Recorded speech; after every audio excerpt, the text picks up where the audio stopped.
Wide receiver is also a big turnover here. Look, we talked about it, the first 10 games or so, they were so bad at the wide receiver spot. The quarterback wasn't getting the ball to them. The line wasn't protecting. Things got a little bit better when Robert Foster, they cut him, re-signed him, kind of slapped him in the face and woke him up, and he was an impressive player down the stretch.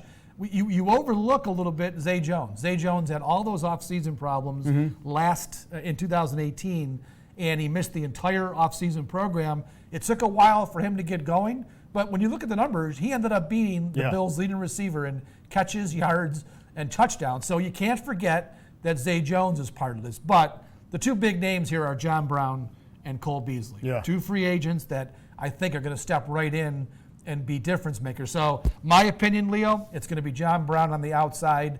And I think Zay Jones is going to be the other guy on the outside and Cole Beasley in the slot. Robert Foster will be that nice guy that they can come in, 4 wide sets, be a deep threat. That's what I think will happen. I think Zay Jones is going to win that job over Robert Foster. Well, I'm with you on that. I think Zay Jones flew under the radar a little last year. The quarterback mayhem was so bad, but to put the numbers he did with the 4 quarterbacks and all that craziness, maybe and the personal problems he had, I think he had a pretty solid year, and there's room to be encouraged by Zay Jones. And when you talk to Zay Jones in the locker room, you want to root for the kid. He's a good kid, and he's got some talent, and you really hope that he lives up to his draft spot. Cole Beasley, he's a solid guy to get, especially for a quarterback like Josh Allen. He knows he's going to be there for that, that little, the 5-yard, the 7-yard hook and the quick slants and if they need to move the chain somewhere.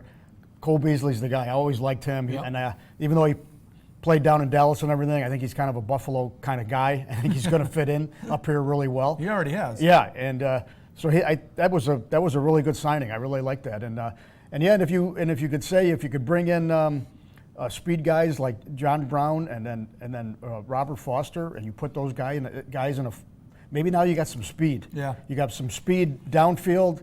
You got guys underneath.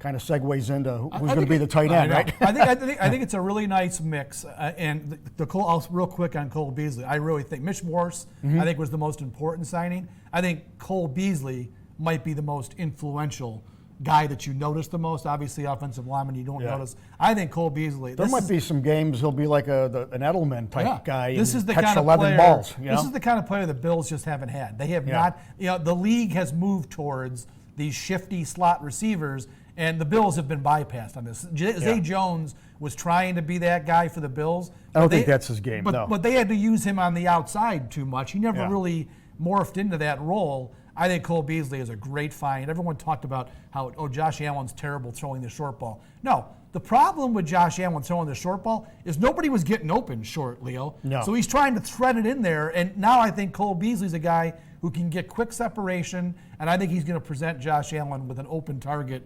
far more than Josh Allen saw last year from anybody. So I think that's a really big signing.